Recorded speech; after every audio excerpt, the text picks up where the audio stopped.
Mari kita mulai kebaktian Minggu Raya ini dengan memohon kepada Tuhan. Mari kita satu dalam Tuhan.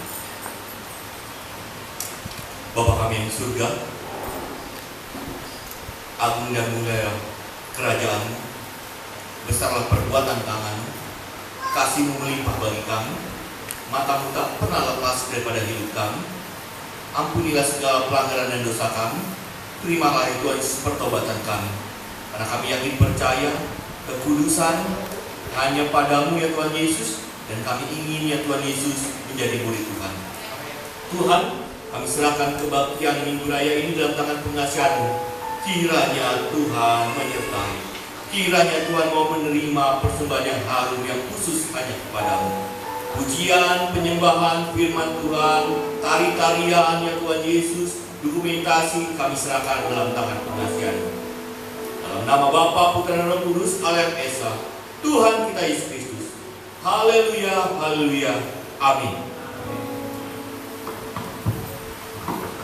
Terima kasih Pak. Baik, Shalom.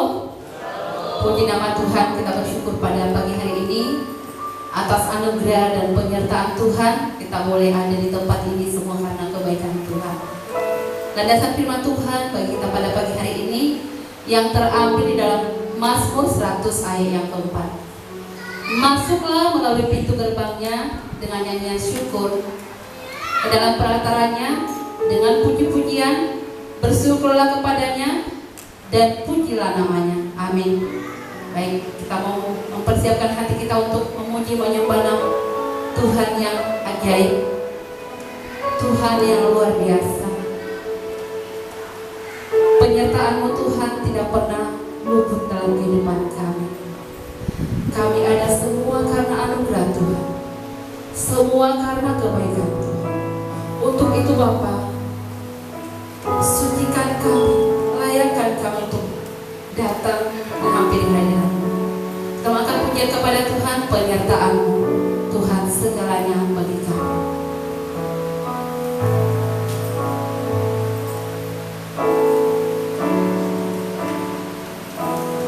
Tuhan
firman Tuhan. Saat ini Tuhan, inilah kehidupan kami para jemaat dan pelayan-pelayan-Mu Tuhan. Kami mau katakan Tuhan, Engkau Raja yang layak menerima segala pujian, layak ditinggikan, layak disembah. Terima kasih Bapa. Kami mau katakan kepada Engkau Tuhan, kemuliaan hanya bagi Tuhan. Amin. Terima kasih Bapa. Terima kasih Yesus. Di tempat mahati, Kau Raja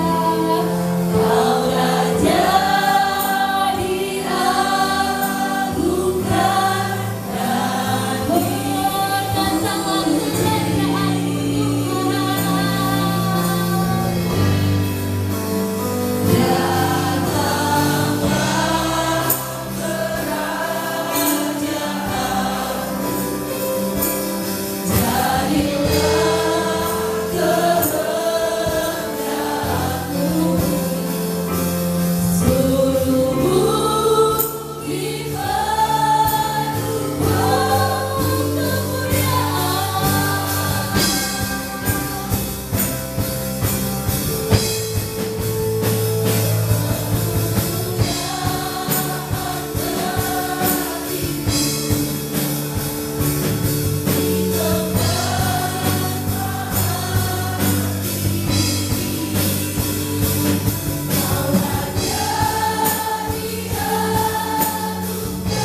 kembali tiba saat kita untuk mendengarkan cerita yang dibawakan oleh Ustaz.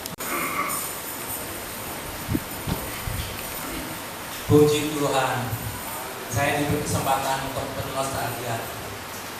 Belasan tahun tidak pernah bercerita. Ini waktu. Bapak Ibu, di kesempatan ini saya ingin membawakan satu cerita simpel. Dulu di Eropa, ini zaman dulu, ya, ada seorang saudagar kaya raya yang ingin membuat kapal. Ya. Dia pergi ke suatu desa pedalaman untuk mencari European oak.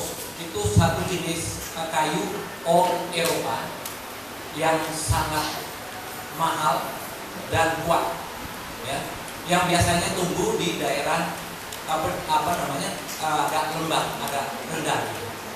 Nah, di desa itu memang banyak woodcutters. Woodcutters itu pemotong kayu, ya, mencari kayu pada waktu itu.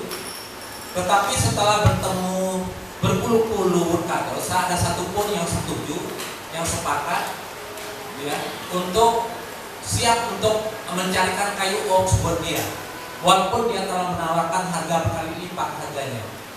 Ya. Tetapi saudagar kaya ini tidak pernah menyerah. Dia terus mencari sampai di suatu desa pedalaman gitu. Dia dikenakan dengan seorang woodcutter tradisional yang bermodalkan kampak doang. Ya. Kampak doang. Waktu itu sudah ada gaji besar itu. Ya. Nah, terus melihat keseriusannya, ketulusannya, sang saudagar bersedia memberikan kesempatan itu. Ya silakan. Dan kesepakatan nggak ada. Ya. Keputusan ini membuat satu desa itu heboh. Mereka menganggapnya satu keputusan yang paling konyol dan bodoh.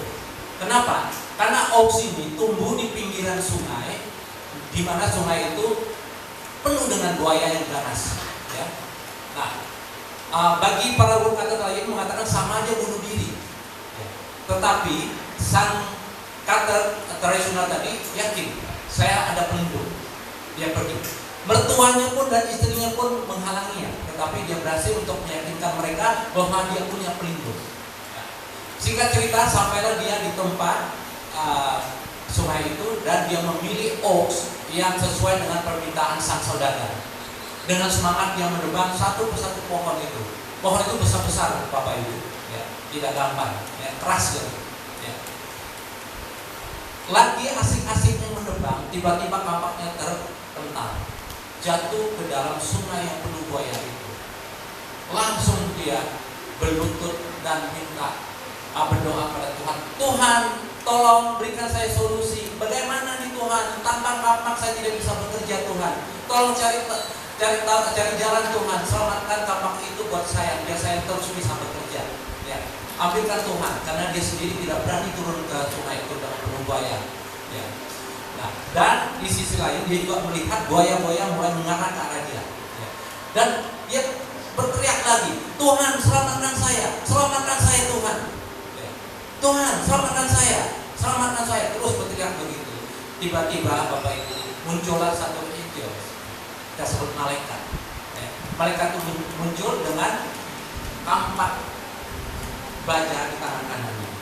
Nah, dan melihat angel itu, pergilah semua buaya itu ketakutan.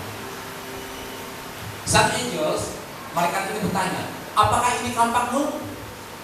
Ya. Dia berkata, oh bukan, itu bukan kampak saya. Ya. Terus angel itu menyelam ke dalam, ya, dan keluar lagi beberapa detik kemudian dan membawa satu kampak perak. Ya. Apakah yang ini punyamu? Oh bukan, itu bukan punya saya, katanya.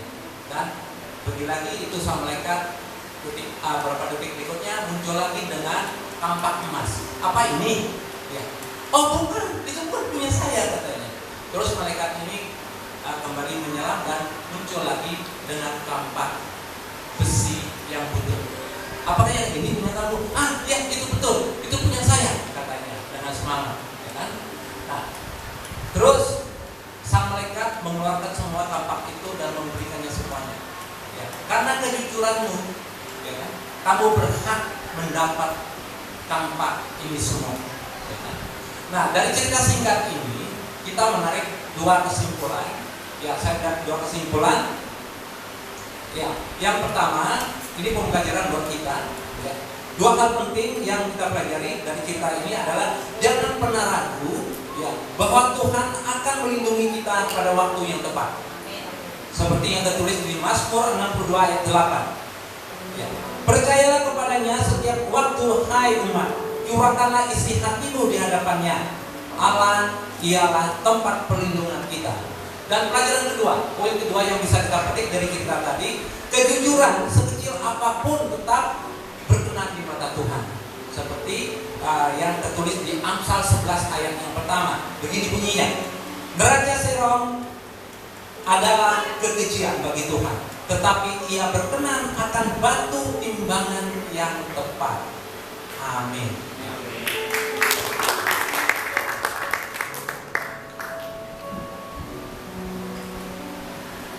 Terima kasih buat Pak Hussein. Biar senantiasa Tuhan memberkati. Baik, kita mau mendengarkan firman Tuhan yang disampaikan oleh hamba-Nya. Kita mempersiapkan hati kita untuk kebenaran firman Tuhan. Kita mau tunduk di hadapan Tuhan. Kita persiapkan bagian hidup kita untuk dikoreksi kebenaran firman Tuhan pagi hari ini. Bersama Tuhan, kita dapat melewati setiap masalah dalam kehidupan kita. Bersama Tuhan, kita kuat, pasti cakap untuk menanggung segala sesuatu. Karena ada firman yang selalu menuntun setiap jalan kami. Kami mau Tuhan belajar mendengarkan firman Tuhan pagi hari ini. Menjadi murid yang duduk diam, dengar-dengar akan kebenaran Tuhan. Haleluya Tuhan, terima kasih.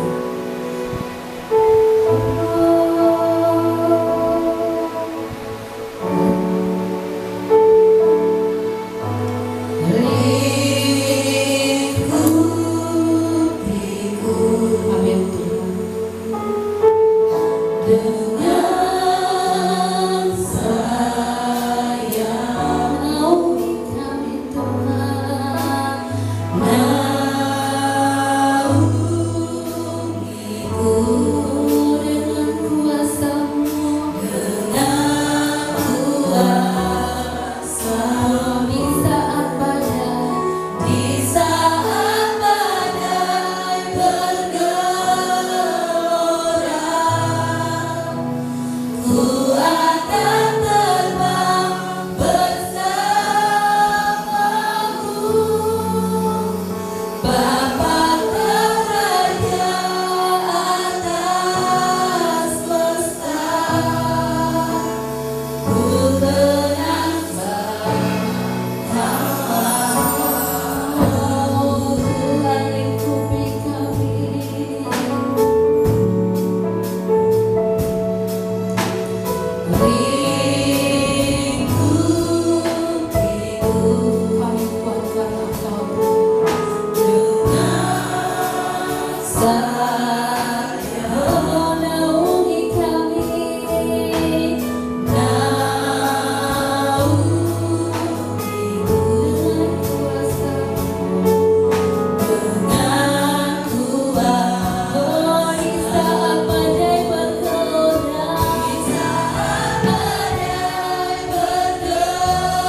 Kami mengimani pujian kami Tuhan, bahwa Engkau senantiasa bersama-sama dengan kami. Apapun masalah yang kami hadapi, kami akan percaya Engkau tidak pernah meninggalkan kami. Terima kasih Tuhan Bapa di surga, pagi ini kami rindu sekali mendengarkan kebenaran firman-Mu. Biarlah firman-Mu itu yang terus menguatkan kami. Firman-Mu itu yang menegur hidup kami. Firman-Mu itu yang membuat kami kuat menghadapi semua tantangan dalam hidup kami. Oleh karena itu Tuhan, urapilah Tuhan hati kami. Biarlah hati kami ini menjadi tanah yang subur, yang siap Tuhan taburkan kebenaran-kebenaran firman-Mu. Kami mau menerima firman-Mu dengan lemah lembut, dengan sukacita ya Tuhan. Terima kasih Tuhan, urapilah bibir mulut hamba-Mu ini Tuhan, supaya hamba menyampaikan isi hati Tuhan bagi setiap kami yang hadir. Tuhan, segala bentuk pekerjaan iblis roh jahat yang berusaha untuk mengganggu jalan pemberitaan firman Tuhan, kami patahkan segala kuasanya di dalam nama Tuhan Yesus Kristus. Roh Kudus yang bertata dalam hati kami, Roh Kudus yang bertata menguasai tempat ini. Dalam nama Yesus Kristus, kami sudah siap mendengarkan firman Tuhan. Haleluya. Amin. Silakan duduk Bapak Ibu Saudaraku. Shalom. Sekali lagi shalom.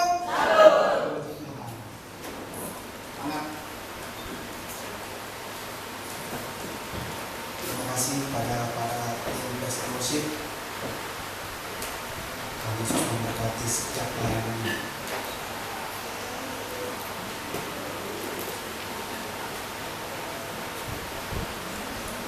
Ya, ini tema hari ini adalah seperti anak panah di tangan pahlawan. Keren ya namanya ya. Ini yang main Star Wars ya? Saya nggak tahu juga ya. Hari ini temanya tentang didikan. Saya mengakui bahwa saya bukan ahli di bidang ini, tapi saya mau terus belajar. Saya bermimpi suatu saat saya menguasai bidang ini. Oleh karena itu, saya mau belajar. Apa yang saya sharingkan hari ini bukanlah saya mau menggurui Bapak Ibu Saudara, karena Bapak Ibu Saudara ada yang sudah jauh lebih senior daripada saya. Tapi apa yang Tuhan berikan melalui perenungan saya kira-kira ini, bagaimana mendidik anak dalam firman Tuhan, itu juga yang saya mau bagikan kepada Bapak Ibu Saudara sekalian. Ya, silakan. Mari kita buka dalam Kejadian 1 ayat 28, atau Bapak Ibu Saudara bisa langsung baca. Kejadian 1 ayat 28 kita baca bersama-sama. 1, 2, 3.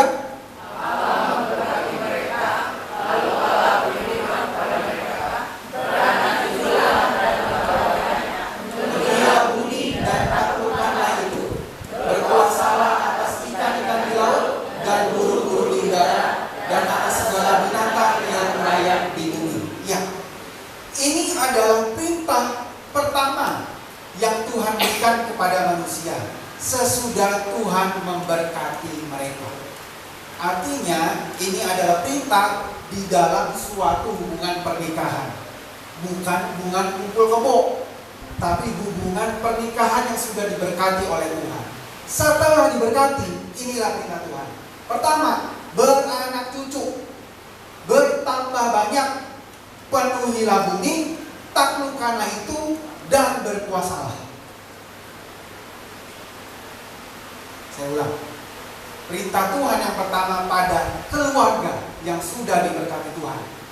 Beranak cucu, bertambah banyak, penuhilah bumi, taklukkanlah bumi, dan berkuasalah atasnya. Jadi ketika Tuhan menciptakan manusia dan seluruh isi dunia ini, Tuhan mau bahwa isi bumi ini dipenuhi oleh keturunan-keturunan ilahi yang takut akan Tuhan.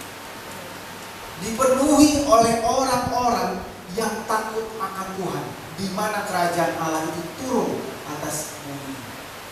Oleh karena itu, Tuhan bilang beranak cucu bertambah baik. Bagaimana supaya bisa membentuk karakter atau keturunan-keturunan ilahi? Otomatis kata beranak cucu dan bertambah banyak bukan cuma sekedar bikin anak 5, 10, 20, Habis itu udah dibiarin keleleran doang gitu. Tanpa ada tanggung jawab. Tapi Tuhan mengatakan karena ada misi di dalamnya. Misinya adalah harus memenuhi bumi, harus menaklukkan bumi dan berkuasa atas bumi. Jadi bukan jadi orang yang gampangan. Anak-anak itu bukan cuma sekedar sesak-sesakin bumi, bukan. Tapi menjadi orang-orang yang sangat orang-orang yang membawa rencana Tuhan dan melaksanakan kehendak Tuhan di atas muka bumi. Jadi gak main-main.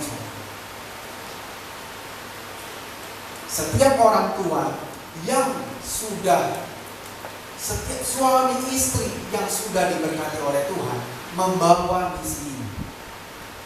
Jadi kalau sekarang ini ada yang bilang kalau mau nikah, sudah nikah, terus bilang sama suaminya atau sama istrinya, saya mau child free aja. Nah itu saya agak bingung. Saya mau child free aja. Kenapa orang, Bapak Ibu Saudara, child free ya? Child free artinya nggak mau punya anak. Berdua aja terus, biar kayak pacaran sampai tua. Iya kalau sampai tua. Kalau 2 tahun kemudian yang satu udah liau, udah hilang.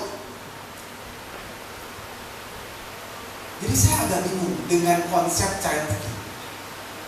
Sebenarnya itu nggak sesuai dengan firman Tuhan. Gampangnya kalau mau child free, ya nggak usah nikah. Nggak usah nikah. Karena ada banyak orang mau menikah, mau punya anak, belum dikasih kesempatan oleh Tuhan. Ini udah inisiatif duluan, nggak mau nyusahin Tuhan kali ya. Nggak mau merepotin Tuhan. Konsep child free itu tidak sesuai dengan perintah Tuhan. Oleh karena itu saudara, ketika suami istri, pria dan wanita sudah diberkati Tuhan, ingatlah prinsip ini. Ada misi yang terkandung di dalamnya. Jadi Bapak Ibu Saudara, firman Tuhan kali ini bukan hanya untuk yang sudah menikah, berkeluarga, sudah punya anak, termasuk untuk anak-anak muda yang persiapan. Jadi dari sekarang sudah tahu saya harus jadi orang tua yang seperti apa. Saya mau membentuk keluarga yang seperti apa. Karena ini bukan main-main. Karena Bapak Ibu Saudara, menikah itu nggak ada sekolahnya. Menikah itu nggak ada sekolahnya. Mendidik anak juga nggak ada sekolahnya. Banyak orang tua salah di awal. Karena memang nggak tahu bagaimana harusnya mendidik anak. Saya mengakui, saya walaupun sejak masa muda banyak belajar firman Tuhan, tapi ketika punya anak pertama, bagaimanapun juga anak pertama itu adalah trial and error. Semua pengetahuan yang sudah kita tahu, kita praktekin. Semua pengetahuan ini pasti pengetahuan yang bagus-bagus dong. Ada harapan, ada cita-cita, ada impian di dalamnya. Saya mau anak saya sukses, berhasil, pinter, kuat, ganteng, cakep, semuanya. Jadi semua pengetahuan itu saya aplikasikan, praktekin semua ke anak pertama saya. Apa akibatnya? Anak saya stres. Salah siapa? Bukan salah anak saya. Salah saya. Saya nggak mau bilang salah istri saya ya, salah saya ini dulu. Nanti aja nanti. Salah saya. Karena memang saya yang lebih banyak marah-marah. Tapi itulah pelajaran. Bapak Ibu Saudara, inilah yang saya membagikan pada Bapak Ibu. Next. Mari kita buka, kita baca bersama-sama dalam Mazmur 127 ayat 3 sampai 5.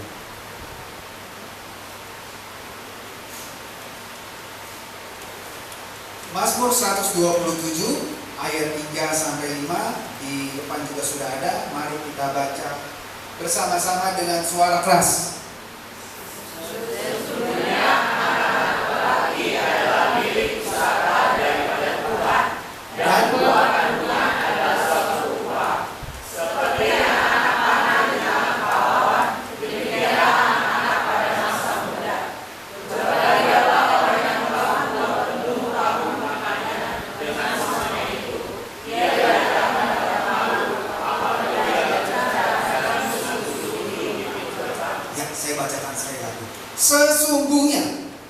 anak-anak lelaki adalah milik pusaka daripada Tuhan, dan buah kandungan adalah suatu upah. Seperti anak-anak panah di tangan pahlawan, demikianlah anak-anak pada masa muda. Berbahagialah orang yang telah membuat penuh tabung panahnya dengan semuanya itu.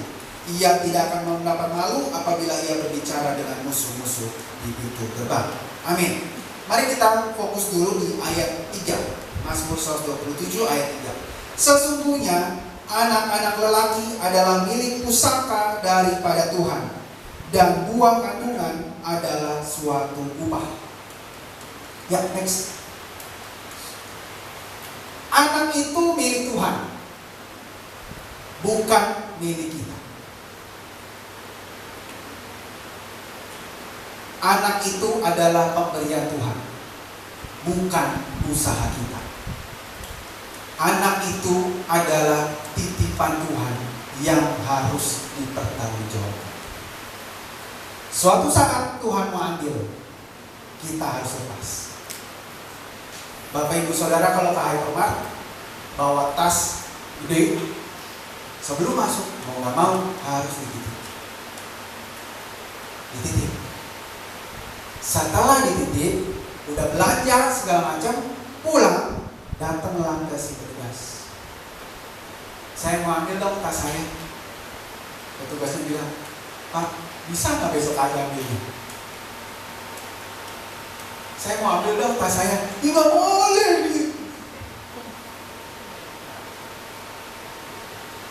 Saya mau ambil dong tas saya. Yakin Pak, nanti aja. Saya masih demen sama tas Bapak. Tas Bapak bagus. Boleh nggak saya lihat-lihat dulu? Ya setahun, 2 tahun. Saya pengen, saya rawat deh Pak tasnya. Saya elap-elap dah, saya bikin bagus. Yang jelek-jelek malah saya kulitin lagi lah, bikin yang bagus. Oh ya cakep deh, nanti pas Bapak ambil lagi, tasnya udah cakep. Bisa begitu? Ya bisa ya. Anak itu milik Tuhan. Bahasa Ibraninya naukala, milik Tuhan. Anak itu pemberian Tuhan. Bahasa Ibraninya matana, atau ada juga anugerah, hadiah. Anak itu adalah titipan. Apa yang terkandung di dalamnya? Anak itu bukan aset. Anak itu bukan investasi. Anak itu bukan asuransi hari tua. Saya pernah berpikir, saya mau rawat anak saya sampai anak saya sukses, anak saya berhasil, supaya suatu saat kalau saya tua, mereka lah yang mendidik saya, mereka lah yang menjaga saya. Iya, kalau mereka jaga kita. Kalau enggak, apakah kita jadi kecewa dengan Tuhan?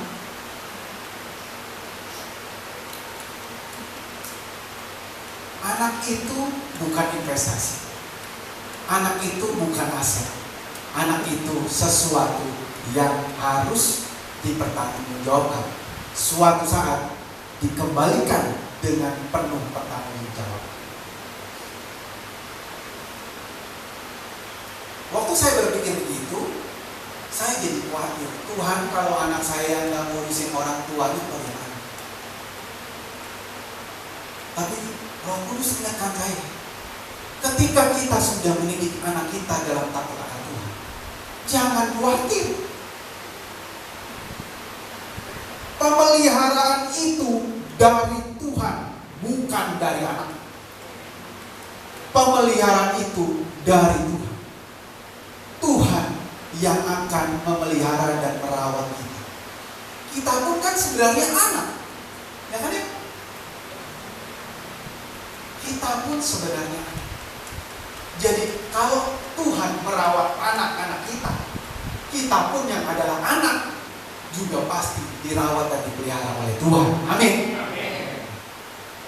Jadi Bapak Ibu Saudara, kalau sampai saat ini masih menganggap anaknya aset, investasi, asuransi ketika nanti hari tua, mari kita rubah pola. Saya nggak bilang bertobat, enggak ya.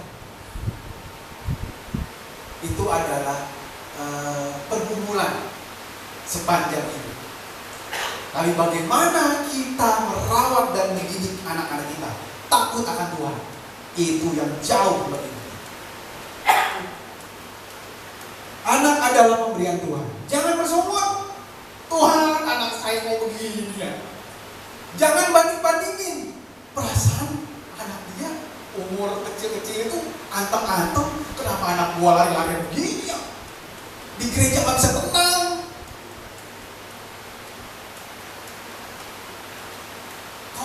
Kok anaknya dia sekali dibilangin anteng ya?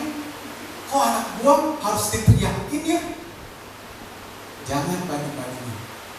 Jangan bersombong. Tuhan, anak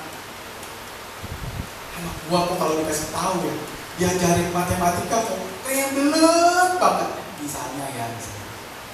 Tapi kok anak yang lainnya kagak usah diajarin, dia bisa belajar sendiri. Kok bisa begitu? Jangan banding-bandingin.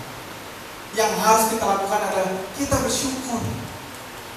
Tuhan itulah penciptanya.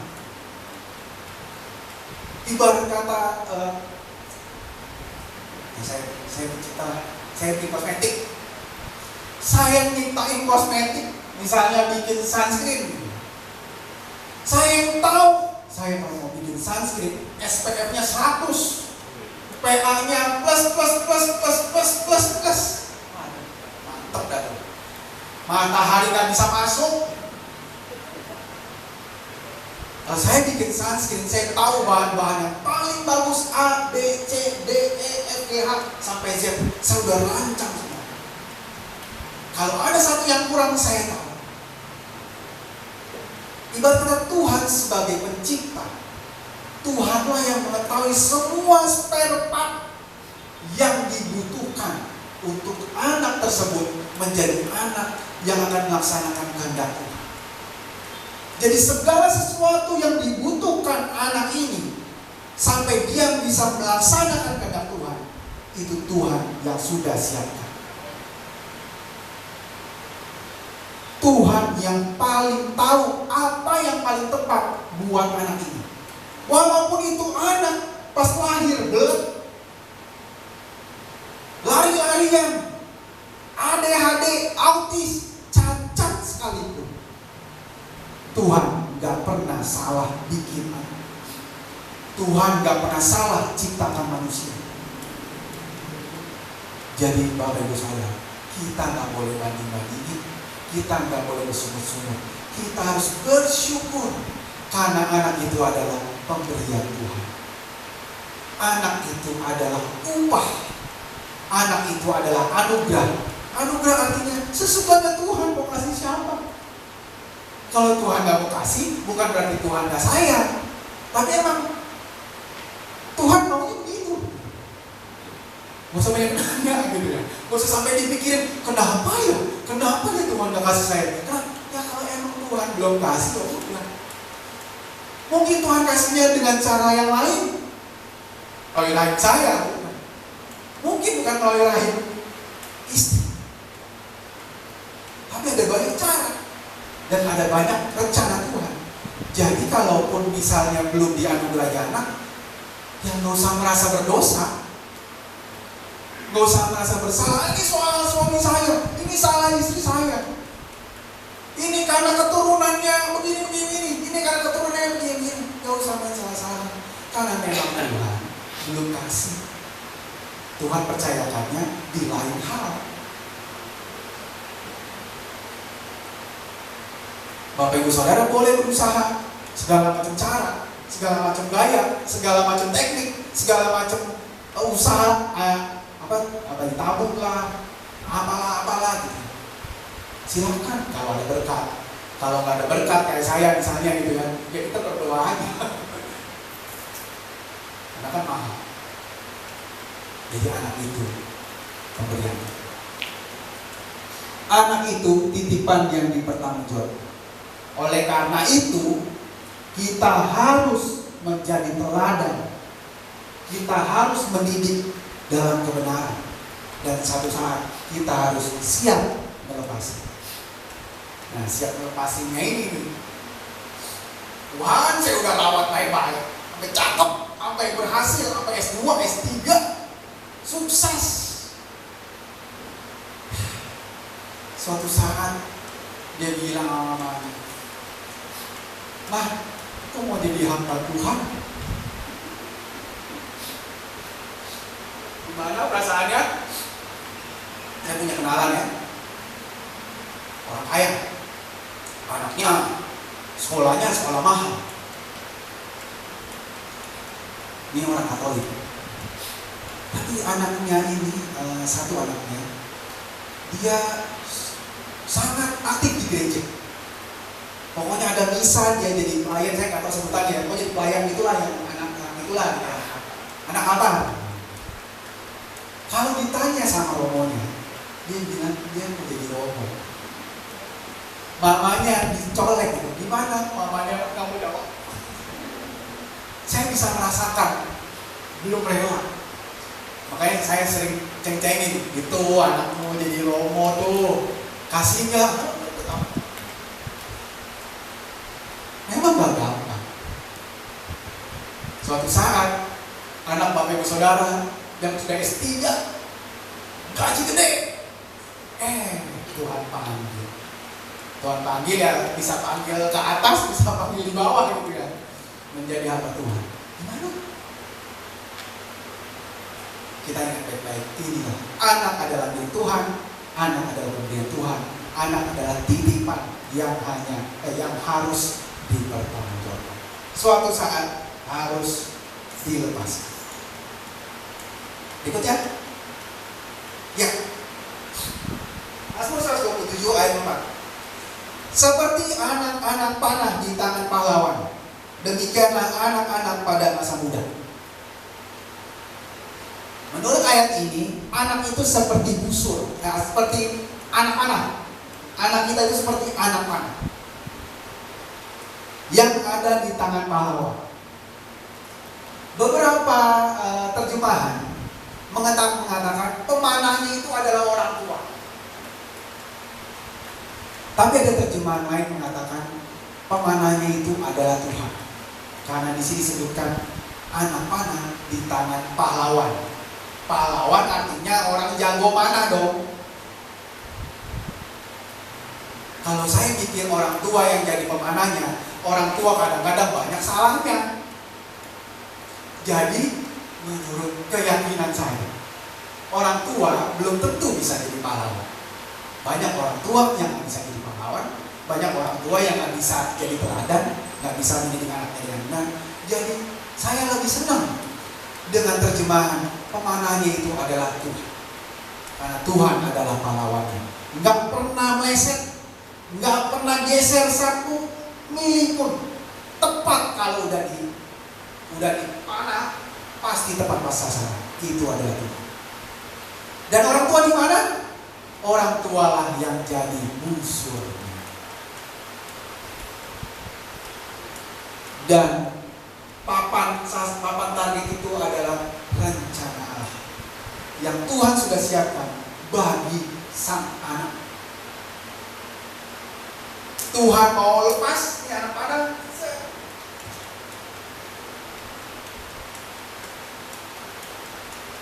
Busur dan anak panah harus siap supaya begitu melesat pas masuk tepat di tengah sasaran. Next. Oleh karena itu saya mau bahas tentang busur dan anak panah. Busur adalah orang tua, anak panah adalah anak. Yang ini Bapak Ibu Saudara boleh bilang cocokologi juga boleh. Tapi ini bagi saya analogi yang bagus untuk menggambarkan bagaimana konsep orang tua dan anak. Orang tua sebagai busur. Silakan lanjut. Ditampilkan aja semuanya. Satu lagi. Ya. Ini adalah bagian-bagian dari busur. Yang atas dan yang bawah itu adalah sayap busur. Istilahnya limb, atas dan bawah. Itu menggambarkan keseimbangan peran antara suami dan istri, keseimbangan peran antara ayah dan ibu. Ayah dan ibu harus seimbang. Ini penting. Makanya kemarin Om Andre sudah bahas tentang hubungan suami dan istri. Hubungan suami istri yang benar itu akan menghasilkan cara mendidik anak yang betul, yang baik. Kalau suami dan istri, ayah dan ibu perannya nggak seimbang, nah ini susah nih. Seperti kalau mau begini, yang atas melayang duluan, yang bawah masih tegang. Udah kebayang ya maksud saya ya. Jadi dua-duanya harus sama-sama kuat. Dua-duanya harus sama seimbang. Peran ayah dan peran ibu harus seimbang. Nggak boleh semua diambil oleh ayah, atau nggak boleh semua diambil oleh ibu. Masing-masing sudah punya perannya. Ayah sebagai pengambil kekuasaan, pengambil keputusan. Ibu sebagai pengatur dalam mematangkan. Misalnya bapaknya lagi marah, negor anaknya, kamu jangan begini ya, emaknya nggak boleh, oh jangan pak, jangan. Nama juga anak kecil, nggak apa-apa ya Naya, nggak apa-apa ya, nanti mama beliin hadiah. Itu hancur reputasi ayah di mata anak-anak. Istri nggak boleh menguasai semuanya. Semua urusan rumah, urusan luar, semua. Apalagi misalnya istrinya bekerja, suaminya kagak, atau istrinya gajinya lebih tinggi daripada suaminya. Udah jadi bos di kantor, bos di rumah. Wah itu Bapak Ibu Saudara harus hati-hati. Jadi anak mau lihat siapa nih yang jadi penguasa dalam rumah ini, bapak apa emak? Kok papa saya cemen? Nggak kelihatan figur ayah, wibawa ayah dari anaknya.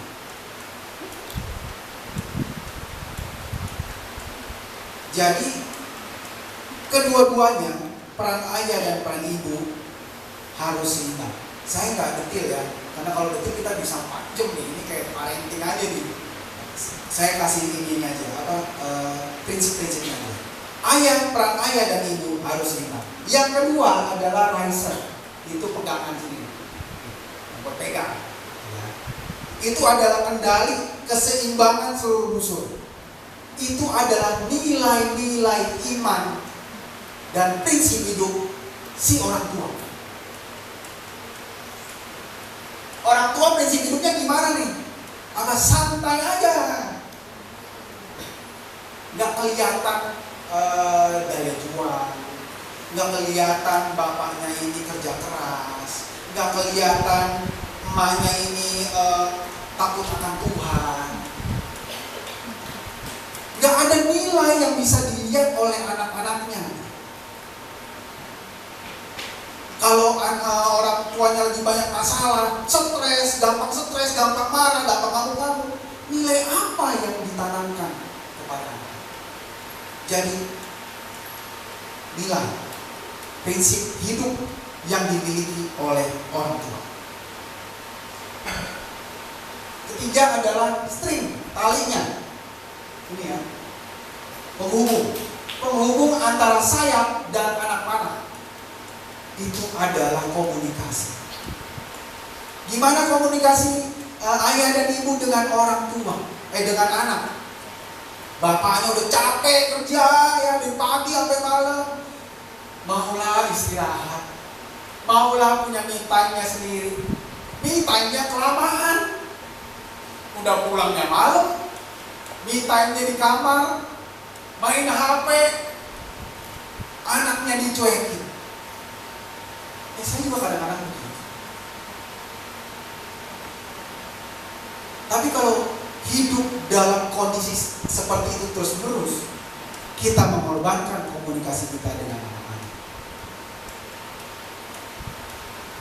Bapak kan capek, pengertian dong sama papa. Gak bisa. Kita sebagai orang tua harus banyak berkorban supaya anak kita melihat kita. Oh bapak gua dulu, oh mama saya dulu Walaupun mereka capek kerja ngurus rumah, tapi masih sempat ngobrol sama anak-anak, masih sempat nanyain anak-anak. Komunikasi. Berikutnya adalah knocking point, titik sangkut di sini nih.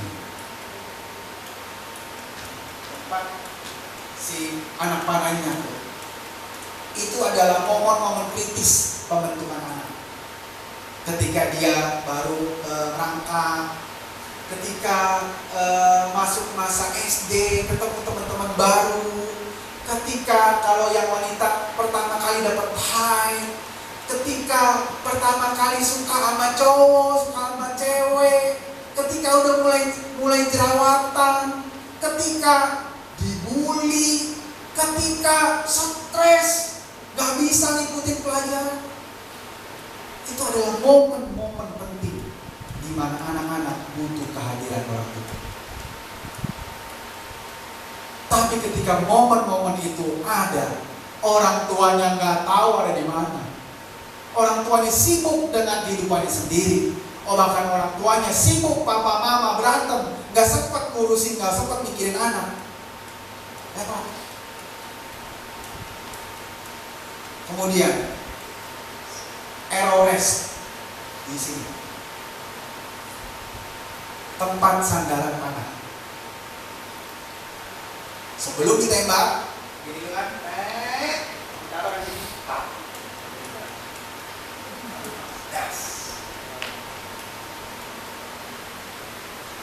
Tempat panah diposisikan sebelum ditembak itu menggambarkan rumah sebagai tempat yang nyaman, rumah sebagai tempat anak untuk kembali, rumah di mana anak itu jadi diri sendiri. Kalau di sekolah dia udah dibully, nyampe rumah dia nggak dianggap lagi sama orang tuanya, udah double kill tuh kuliahnya.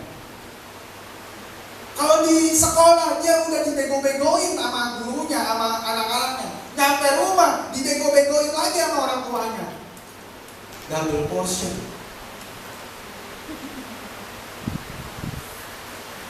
Dia anak pulang ke rumah, melihat rumah berantakan. Mamanya lagi main HP, rumah berantakan, babak belur kayak apa. Anak pulang sekolah, bapaknya datang, udah mulai takut. Waduh, bapak mau pulang nih. Anak ketika pulang, mulailah keributan antara papa dan mama. Mendingan gua ke rumah teman gua, adem. Udah ada AC-nya, tenang lagi. Rumah harus menjadi tempat yang nyaman bagi anak. Bukan cuma bagi anak sih, bagi suami juga, bagi istri juga.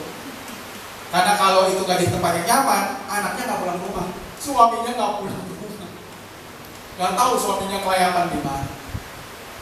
Ada loh, saya bingung.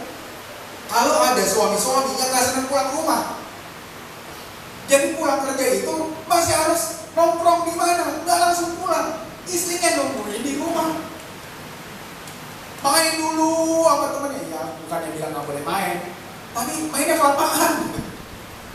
Anak istrinya nungguin di rumah. Mungkin ada yang gak nyaman di rumah.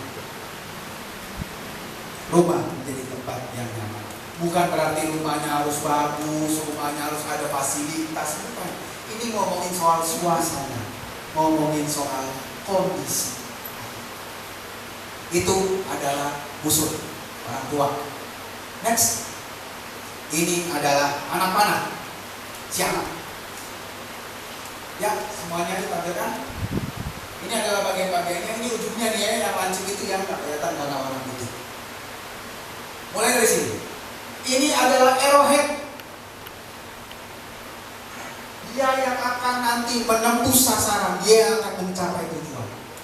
Inilah yang namanya panggilan. Inilah yang namanya tujuan Tuhan diciptakan buat saya.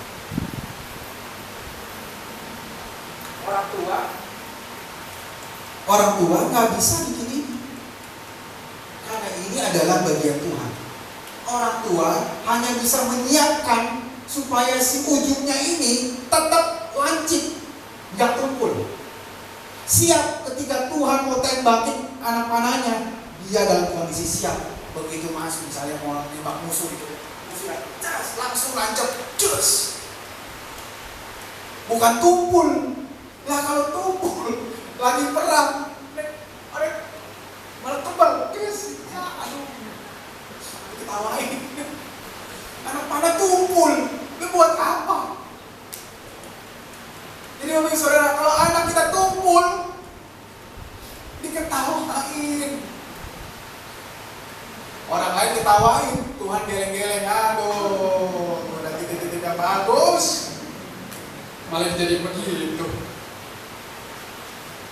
Anak panah ini, ujungnya ini harus dibikin lancip.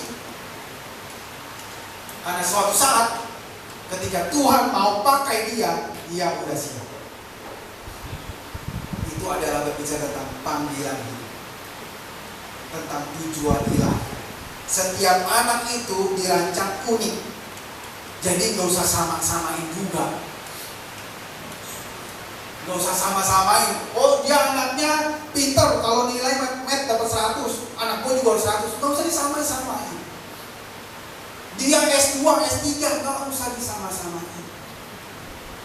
Masing-masing anak unik di hadapan Tuhan. Tugas orang tua adalah bagaimana menghantar anak itu siap mengetahui panggilan.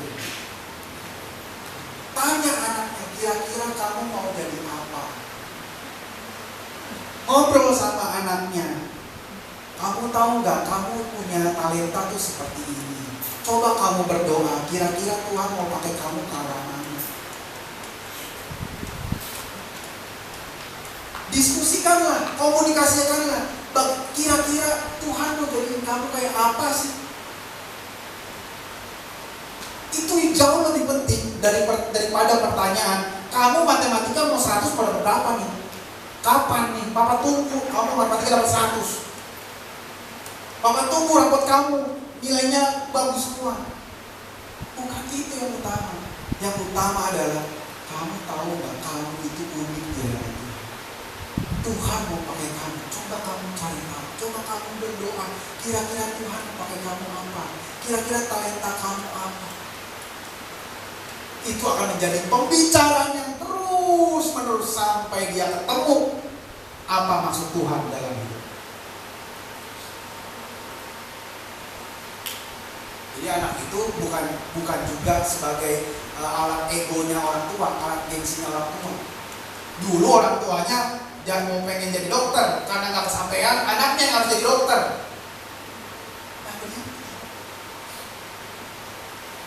Saya dulu pengen jadi dokter, gara-gara gak punya duit, gara-gara takut duluan. Akhirnya saya berdoa, Tuhan, enggak kali ya, bukan dokter kali ya. Apa dong Tuhan? Saya jujur, ketika memilih jurusan untuk misi di UMPTN itu saya nyari-nyari apalah Tuhan ini jurusan-jurusan yang saya pengen. Jadi kayak Devan kali ya, nyari-nyarinya pas menit-menit terakhir. Saya juga menit-menit terakhir. Saya bingung, mau jadi apa saya? Kalau sekarang nggak boleh ya Bapak Ibu Saudara. Kalau sekarang tuh udah siap dari jauh-jauh hari, karena tantangannya banyak, jalurnya banyak banget. Itu karena Tuhan masih kasihan aja sama saya. Saya baru lihat menit-menit terakhir. Farmasi, apa nih ya? Akhirnya saya ingat sama cita-cita saya ini. Saya pengen ngobatin orang, karena saya anaknya penyakitan. Dari kecil masuk rumah sakit, mulu penyakitan saya. Suatu saat saya mau saya bisa ngobatin diri sendiri, saya mau ngobatin orang.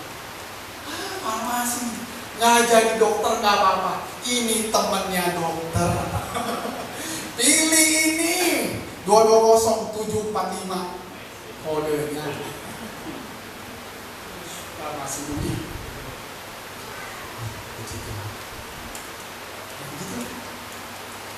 Masing-masing anak unik di hadapan Tuhan. Setiap orang tua wajib untuk mengiring bersama-sama sampai dia ketemu. Kemudian ini Sam. atau batang, bagian batang. Tubuh utama panah menentukan kekuatan berat dan kestabilan laju panah di udara. Itu adalah karakter dan kepribadian. Karakter anak harus kuat. Karakter anak ketika susah, dia harus punya pegangan firman Tuhan. Bukan pegangan orang tua, bukan pegangan kekayaan, bukan pegangan uang, bukan pegangan kepintaran. Tapi ketika dia punya masalah, dia harus tahu dia berpegang sama siapa, yaitu pada Tuhan. Itu adalah nilai-nilai yang harus ditanamkan semenjak dia kecil. Karakternya harus kuat, nggak mudah terpengaruh sama lingkungan. Bukan karena takut sama papa mamanya, tapi karena takut akan Tuhan. Itulah makanya Yusuf waktu digoda sama tante Potifar, dia bilang, Tuhan lihat, saya bukan berdosa sama yang lain aja, saya berdosa pada Tuhan. Itu adalah karakter dan kepribadian anak. Memang selama pendidikan, selama didikan yang kuat dari orang tua, kadang-kadang ini batang bisa patah, terluka gitu ya. Kamu jadi anak harus kuat dong, jangan cewek. Itulah saya bilang ke Daniel. Terluka hatinya. Tadi pagi saya tanya, siapa ini ya? Aduh, anak-anakku, didikan apa, nasihat apa yang kalian ingat selama ini? Daniel bilang, dimarahin. Wah, gawat bukan buat dia, gawat buat saya. Tapi beberapa hari lalu juga saya pernah tanya ini. Di mobil kita ngobrol-ngobrol ya. Daniel, Aaron, kalian anggap orang tua kalian galak nggak?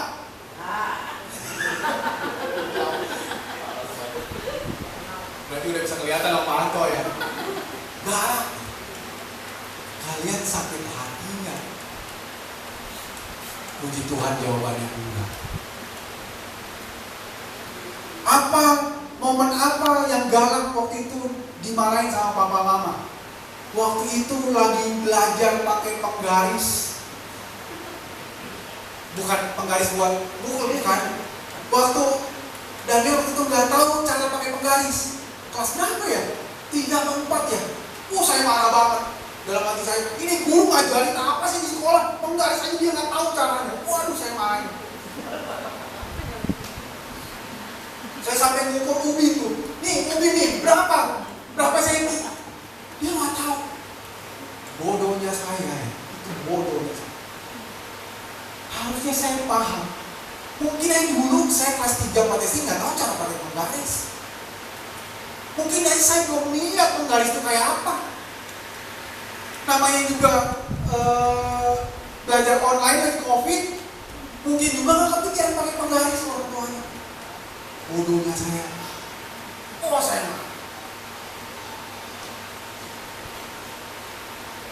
Kalau belajar matematika, waduh, ini mohon maaf agak lama ya, ini saya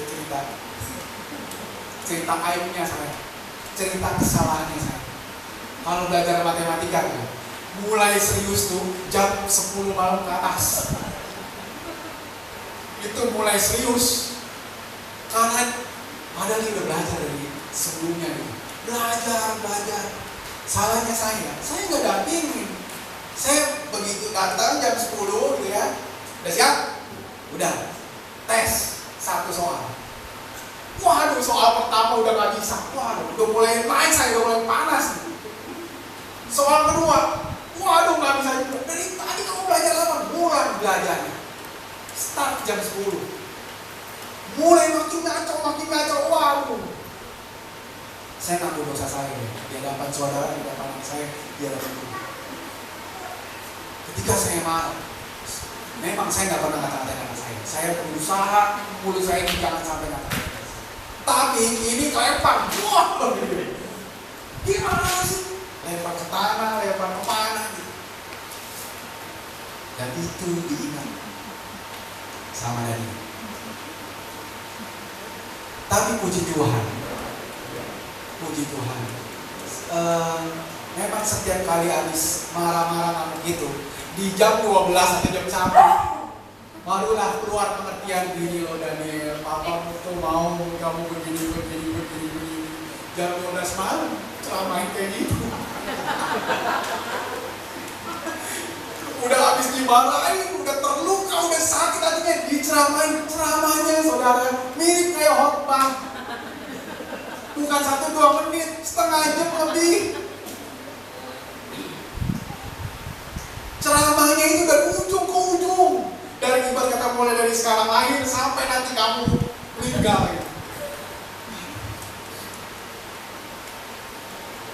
Jadi saya bersyukur Tuhan jaga hati anak saya. Dia nggak marah, dia marah. Dia nggak sakit hati. Nah dia tanya, saya tanya, sakit hati nggak? Sakit hati itu artinya gini, ketika kamu ingat waktu itu papa lemparin kertas, masih berasa di sini, masih pedih, masih pengen nangis sama apa? Puji Tuhan jawabannya enggak. Dan saya bersyukur Tuhan bentuk saya, Tuhan terus ingatkan saya untuk mengendalikan diri. Lecing, bulunya itu ya, bulu yang belakang, menstabilkan anak panah saat terbang, mencegah panah berputar atau melenceng di udara. Batangnya udah kuat nih, ujungnya udah tajam nih, tapi kalau bulunya rontok, begitu udah cas, wah, ini goyang. Nah itu menggambarkan iman dan nilai rohani anak. Apa yang ditanamkan orang tua kepada anak-anak itu yang akan jadi pegangan dia ketika dia melesat. Stabil nggak dia? Imannya dia kuat nggak? Tahan nggak dia terhadap tekanan? Tahan nggak dia terhadap pergaulan yang menyesatkan? Tahan nggak terhadap LGBT? Tahan nggak terhadap perokok? Tahan nggak terhadap dan sebagainya? Itu iman, pegangan fondasi. Terakhir, lock itu yang buat nyantelin di tali busur. Bagian yang mengait pada busur, keterbukaan dan kepercayaan anak kepada orang tua. Keterbukaan dan kepercayaan anak kepada orang tua. Ketika dia sudah merasakan nyaman di rumah, dia mulai berbicara komunikasi dengan orang tua. Next. Ya, ini adalah contoh didikan yang berhasil dan didikan yang gagal. Yang berhasil itu adalah Samuel. Mamanya Hana. Ini kalimatnya apa? Kita buka 1 Samuel 1 ayat 27 dan 28.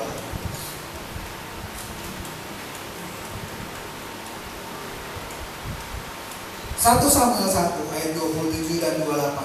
Ini perkataan Hana. Untuk mendapat anak inilah aku berdoa, dan Tuhan telah memberikan kepadaku apa yang kuminta daripadanya, maka aku pun menyerahkannya kepada Tuhan seumur hidup, terserah dia kiranya. Dia tahu anak itu pemberian Tuhan, dia kembalikan lagi kepada Tuhan. Seumur hidup anak ini, nenek, ibu, anak, mereka punya iman yang kuat karena ada warisan iman yang diturunkan turun-temurun. Saya nggak tahu di mana bapaknya ya, mungkin sudah meninggal atau apa, tapi tidak dituliskan dalam Alkitab. Ini adalah warisan iman. Nah, yang didikannya yang gagal, Hofni dan Pinehas, ini anaknya Imam Eli, anaknya Imam loh, anaknya Imam Eli. Mereka ngambil persembahan, mereka korupsi uang persembahan. Mereka berbuat cabul dengan pelayan wanita. Karena apa? Karena Imam Elinya kalau negor nggak dianggap. Imam Elinya kalau negor nggak dianggap. Bisa jadi karena Hofni dan Pinehas tidak melihat teladan yang baik dari Imam Eli. Anak-anak Daud dalam 2 Timotius 1 itu saya salah. 2 Samuel 1 saya salah ayat ini, tapi yang anak-anak Daud. Amnon perkosa adiknya, perkosa Tamar. Daudnya ngapain? Daudnya cuma bilang, maka sangat marahlah Daud. Anak perkosa orang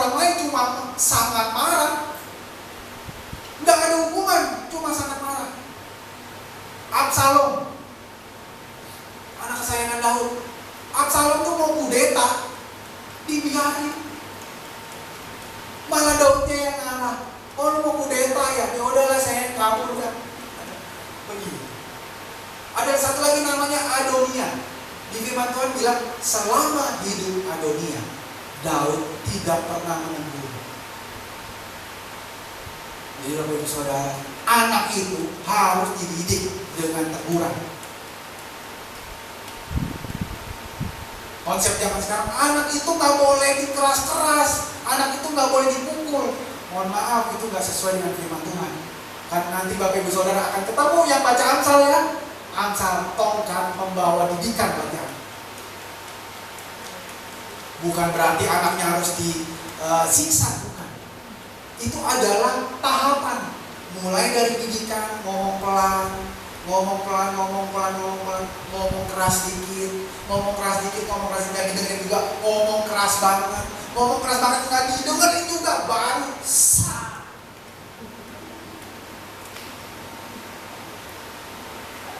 Masing-masing anak beda. Tapi Bapak Ibu Saudara harus melalui tahapan yang ini. Ada yang baru diomongin aja dia udah nurut, puji Tuhan, udah kayak gitu. Ada yang harus diomongin keras dikit. Ada yang harus diomongin keras banget sampai nangis. Ada yang harus disabet dulu. Anak-anak yang udah pernah disabet sama orang tuanya, jangan sakit hati. Itu adalah bentuk didikan supaya engkau hidup lurus di hadapan Tuhan. Yoel dan Abia, ini anaknya Samuel. Samuel tadinya tuh menjadi anak yang didikan yang baik, tapi ternyata dia tidak menjadi orang tua yang baik. Dia gagal mewariskan imannya. Mungkin dia sibuk pelayanan, kan dia jadi hakim ya. Dia muter-muter keliling Israel. Dia sibuk pelayanan, dia lupa anak-anaknya di rumah. Gara-gara anaknya ini, Yoel dan Abia ini, orang Israel minta raja. Karena firman Tuhan di dalam 1 Samuel 8 ayat 3 katakan, karena anak-anak kamu tidak seperti kamu, maka kami minta raja. Andai kata anak-anaknya Samuel sama seperti Samuel, mereka pasti diperintah oleh hakim-hakim, para hakim. Tapi karena anak-anaknya tidak mewariskan iman. Next. Ini adalah pola relasi orang tua dan anak. Umur 0 sampai 5, 6 sampai 12, 13 sampai 15, dan 13. 0 sampai 5 itu adalah waktunya disiplin. Ibarat kata jam itu jam 6, tegak lurus. 0 sampai 5 tahun Bapak Ibu Saudara, ngomong tegas sama anak. Kamu minum susu ya. Kamu di gereja jangan berisik ya.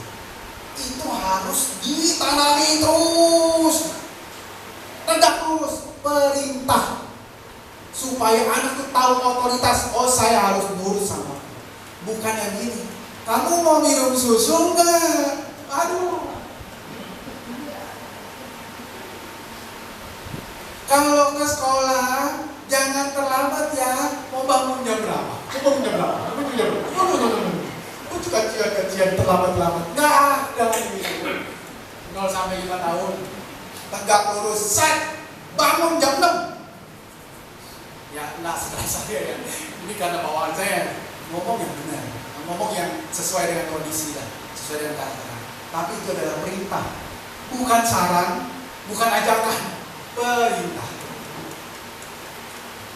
6 sampai 12 itu waktunya training, pelatihan.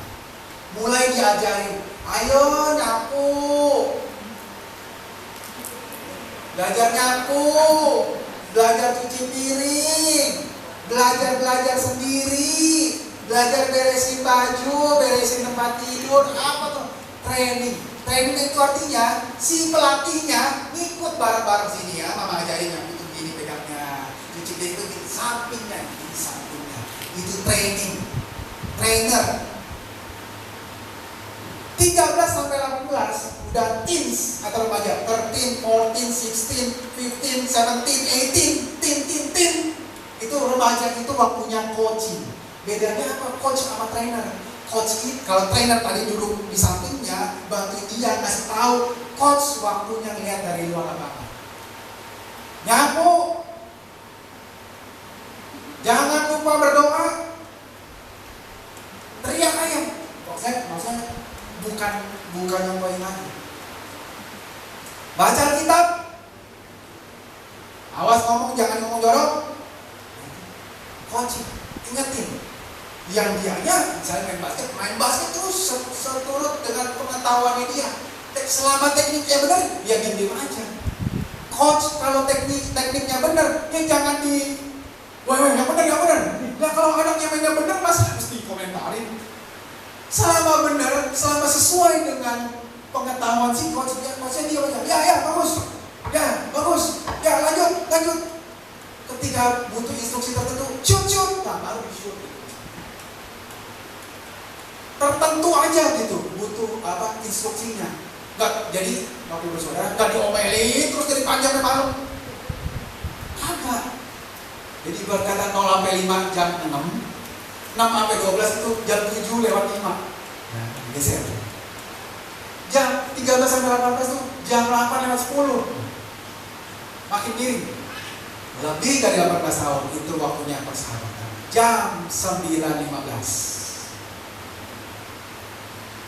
Jangan dimarahin lagi, jangan dipukulin lagi. Itu waktunya bersahabat, komunikasi banyak. Next. Ya, ini ada kesimpulan. Kita mau anak kita seperti anak panah yang siap untuk menembus target dan tujuan yang telah ditetapkan. Oleh karena itu kesimpulannya ada 3. Saya kasih kode SAP, sama seperti panah SAP. SAP. 1, sadar anak bukan milik kita, tapi milik pusaka Tuhan. Suatu saat harus dikembalikan kepada Tuhan dengan penuh pertanggungjawaban. Tanggung jawab kita adalah merawat, mendidik, mengasuh dalam takut akan Tuhan. Yang kedua, asah, didik menjadi anak panah yang tajam. 3, percaya bahwa Allah yang akan memelihara anak-anak kita sampai pada akhirnya, memenuhi tujuan dan panggilan Allah. Lepaskan anak kita dalam iman dan takut akan Tuhan. Amin. Mari kita berdoa.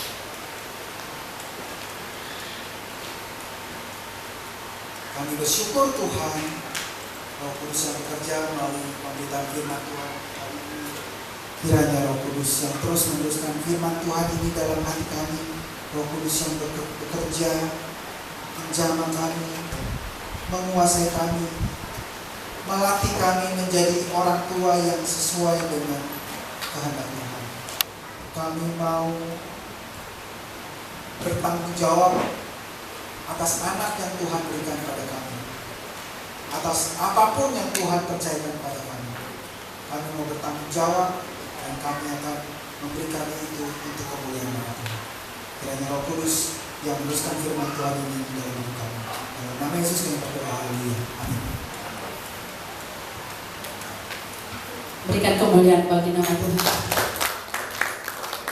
Terima kasih buat Pak Molan yang sudah membagikan kebenaran firman Tuhan bagi kita semuanya. Kita sama-sama mendengarkan. Biarlah kita respon jadi firman Tuhan dalam kehidupan kita pada hari ini. Terima kasih Pak Molan sekali lagi. Tuhan Yesus memberkati terus. Tuhan tambahkan hikmat, kebijaksanaan sebagai saluran berkat di jemaat di Bikara Baru dan dimanapun Pak Molan berada. Terima kasih. Baik, tiba saatnya kita mau masuk dalam bersyafaat. Kami serahkan waktu dan tempat buat Pak Andre.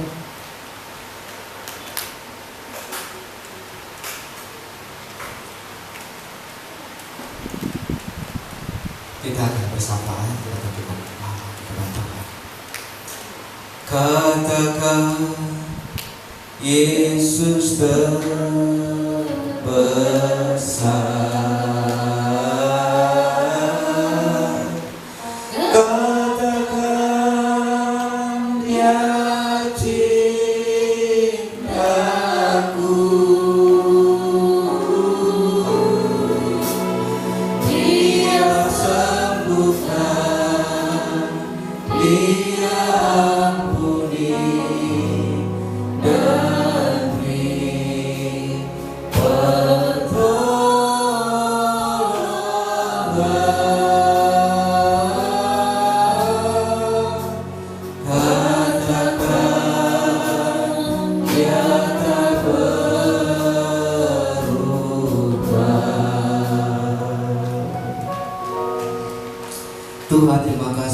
pagi hari ini.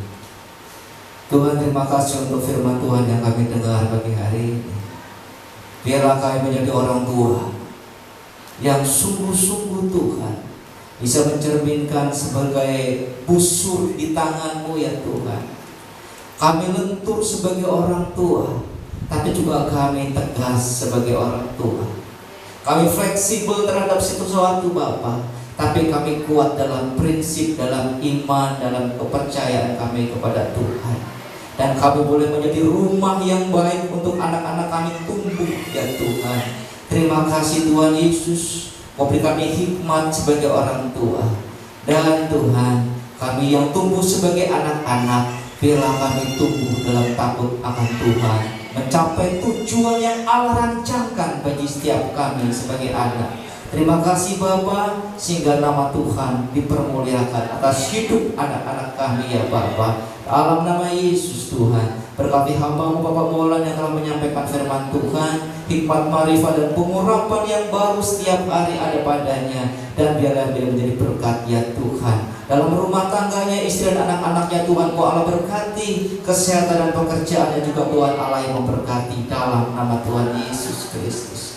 Syukur kami naikkan di hadapan-Mu Tuhan. Pagi hari ini secara khusus kami membawakan putra daripada ibu wanita yang mengalami gangguan mata dan juga telinga. Kami mau bersafaat bersama-sama untuk putra daripada ibu wanita di dalam nama Tuhan Yesus Kristus. Ada pemulihan untuk penglihatannya dalam matanya, dan ada pemulihan untuk pendengarannya atas telinganya ya Bapa. Di dalam nama Tuhan Yesus, Engkau Allah yang sudah menjamah putra daripada ibu wanita.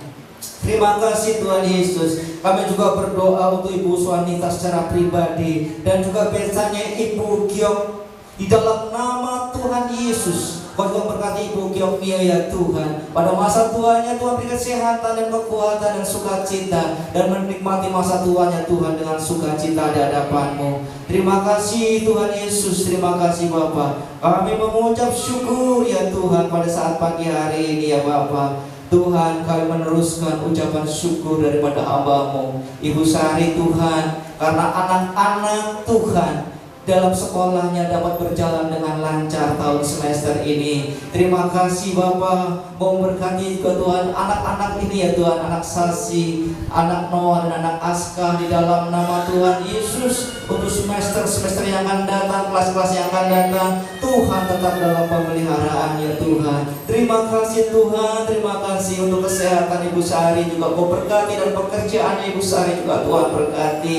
Di dalam nama Tuhan Yesus Kristus Bapa, di dalam nama Tuhan Yesus Kristus, kami juga mau berdoa Tuhan. Kami sama-sama bersekutu Tuhan, bersatu hati untuk anak Ami pada pagi hari ini Tuhan, yang merindukan pekerjaan yang baru Tuhan. Kami percaya di dalam nama Tuhan Yesus, Kau Allah yang buka jalan atasnya. Di dalam nama Tuhan Yesus Kristus, syukur kami naikkan di hadapan-Mu Tuhan. Tidak ada yang mustahil di hadapan-Mu Bapa. Tuhan, kami juga meneruskan ucapan syukur daripada Ibu Rosita. Terima kasih atas uang sekolah anaknya Tuhan sudah tercukupi, karena Kau Allah yang memelihara dan memberkatinya Tuhan. Ucapan syukur yang melimpah dari Ibu Rosita ini Tuhan, kami naikkan di hadapan-Mu. Terima kasih Kau Allah yang memeliharanya Tuhan, sehingga tidak lagi khawatir untuk biaya sekolah daripada anaknya. Kau Allah yang menyediakan, Kau Allah yang mencukupkan, dan Kau Allah yang memberikan kelimpahan atasnya. Terima kasih Tuhan, terima kasih. Kami juga secara khusus berdoa untuk kesehatan daripada Ibu dari Kak Ati ya Tuhan. Kau berkati kesehatannya Tuhan, dalam nama Tuhan Yesus. Tubuh yang sehat ada padanya, semangat ada padanya Tuhan, dan juga Kau memberkati usaha pekerjaannya dalam nama Tuhan Yesus. Melalui pekerjaannya Tuhan, Kau cukupkan apa yang menjadi kebutuhannya, dan Kau berikan kelimpahan atasnya ya Bapa. Terima kasih Tuhan, terima kasih Tuhan Yesus. Kami mengucap syukur Tuhan atas setiap apa yang Kau kerjakan hari ini. Kami mengucap syukur karena Ibu Salome sudah bersama-sama kami kembali. Sudah kembalikan pemulihan kesehatannya yang luar biasa dalam nama Yesus. Kami mengucap syukur anak Aurora sudah pulang dari rumah sakit. Dalam pemulihannya Tuhan, Kau Allah yang senantiasa senantiasa bekerja atas anak ini. Terima kasih Tuhan, terima kasih Bapa. Kami mengucap syukur Tuhan untuk setiap umat-Mu yang hari ini tunduk Tuhan dengan segala persoalan pergumulan kami masing-masing. Kami serahkan dalam nama Tuhan Yesus Kristus. Kami pulang dengan jalan keluar karena kami punya Allah yang besar, Allah yang ajaib, Allah yang sanggup menolong setiap kami. Setiap ketakutan, kecemasan Tuhan kami serahkan dalam tangan Tuhan. Kami percaya Tuhan Kau Allah yang memberi penghiburan dan penguatan atas setiap kami, sehingga kami dapat melalui setiap persoalan pergumulan hidup kami. Kami beroleh kemenangan demi kemenangan karena Kau Allah yang bersama-sama dengan kami. Terima kasih Tuhan Yesus, dalam situasi ekonomi negara kami yang hari ini Tuhan, dengan berbagai hal yang terjadi, kami percaya Engkau Allah yang sanggup memelihara umat-Mu. Kami tidak takut atas apapun Tuhan, tekanan ekonomi yang terjadi dalam keluarga kami masing-masing, karena kami punya Allah, punya Yesus Kristus yang sanggup menolong kehidupan kami dalam ekonomi kami, dalam pekerjaan kami, dalam rumah tangga kami. Terima kasih Tuhan Yesus. Kami mengucap syukur di hadapan-Mu Tuhan. Bangsa negara kami Indonesia dalam tangan Tuhan kami serahkan, para pemimpin kami dalam tangan-Mu kami serahkan. Biarlah ada kebijakan-kebijakan yang baru, kebijakan-kebijakan yang mensejahterakan daripada rakyatnya ya Tuhan. Dalam nama Yesus Tuhan, Engkau berperkara atas setiap para pemimpin kami pada pagi hari ini. Dalam nama Yesus Tuhan kami serahkan Bapak Gembala kami, seisi rumah tangganya, seisi keluarganya dalam tangan Tuhan. Hikmat penggembalaan ada padanya, karunia pastoral ada padanya Tuhan, sehingga setiap umat-Mu dibawa kepada air yang tenang, dibawa kepada rumput yang hijau. Kami dikenyangkan, kami didewaskan karena Tuhan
senantiasa memberkati kehidupan kita pribadi pribadi. Untuk membacakan warta jemaat sepekan kami serahkan buat Bapak Gembala.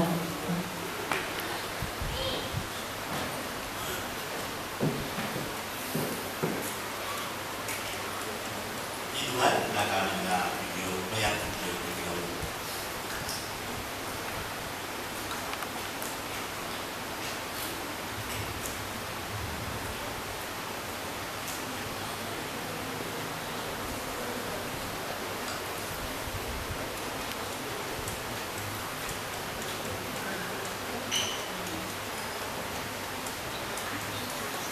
kehidupannya.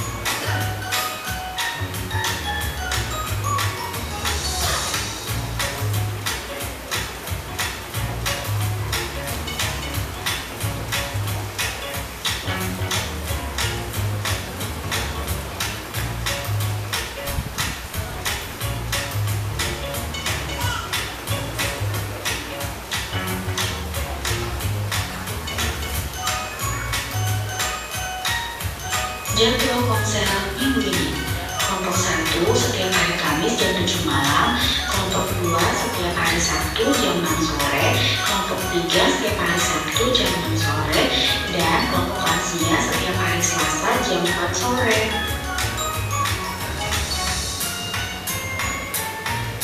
Ibadah SLC hari Sabtu jam 6:30 malam.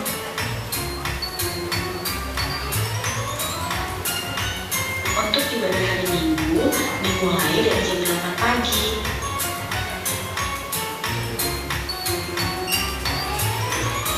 Jangan lupa ada sekolah minggu di jam 8:30 pagi.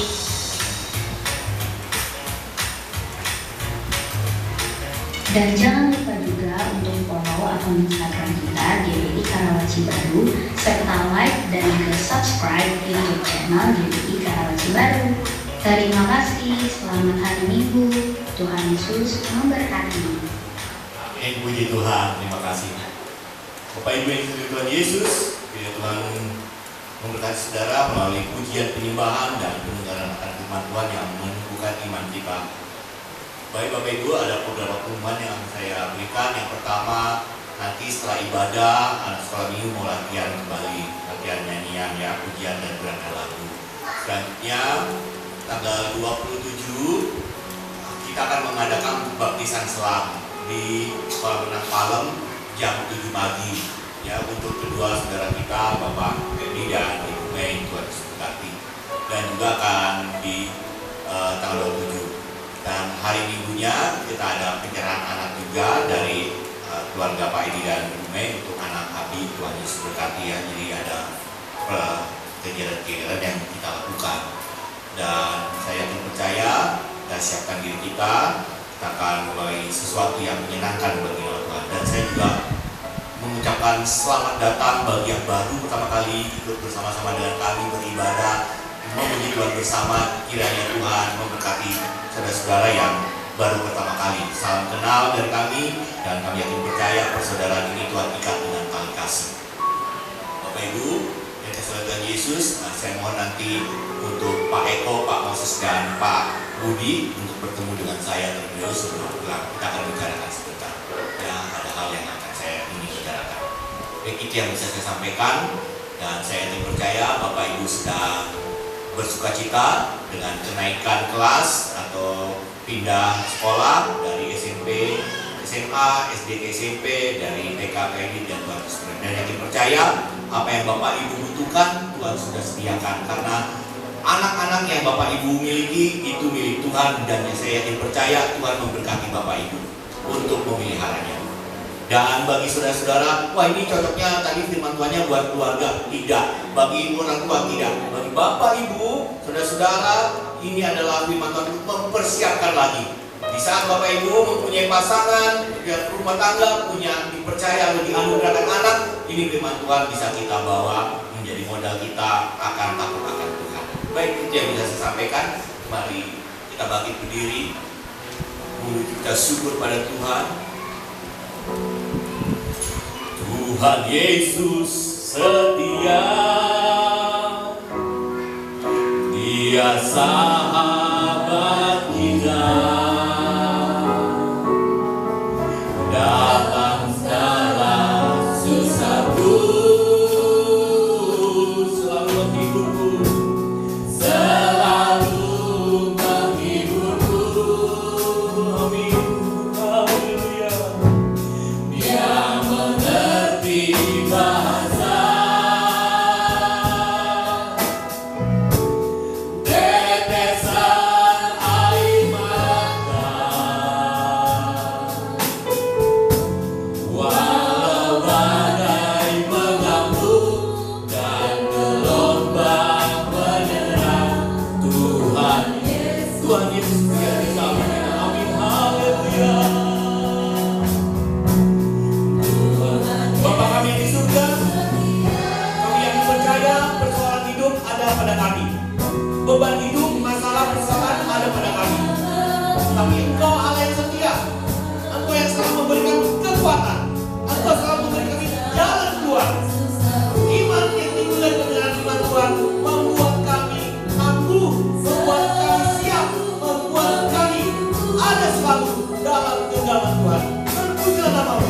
biarlah firman Tuhan, pujian Tuhan, tarian Tuhan terima. Soundman, kameramen, multimedia, penerima tamu, pendosa, Tuhan berkati. Haleluya, haleluya. Terima kasih ya Tuhan Yesus, terima kasih. Dari menabur dan gelombang menuju, Tuhan Yesus setia. Mari kita mengangkat tangan kita.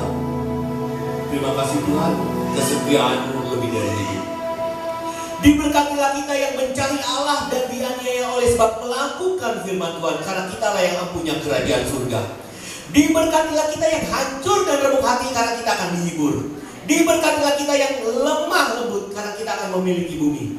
Diberkatilah kita yang lapar dan haus akan kebenaran, karena kita akan dikenyangkan.